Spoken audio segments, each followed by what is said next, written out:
I'm looking for a This girl album has some really great blues and jump blues and growling sax and trumpets. My father really loves music, and he told me about how during World War II, dance halls still wanted the big Glenn Miller-style orchestra bands, but some of those bands were traveling for the war effort, for troop morale, and then some of the soldiers themselves were those musicians. And then you gotta keep in mind this was during the war, so there was gasoline rationing, so even if you had enough musicians, you couldn't afford to have them travel from place to place with all of their instruments.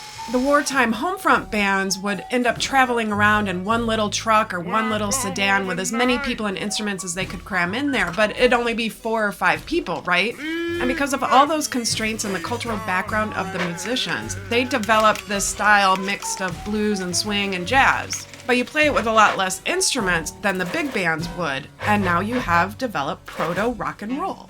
If I used this in a movie, it would be the scene where my protagonist is at the bar drowning his sorrows in alcohol.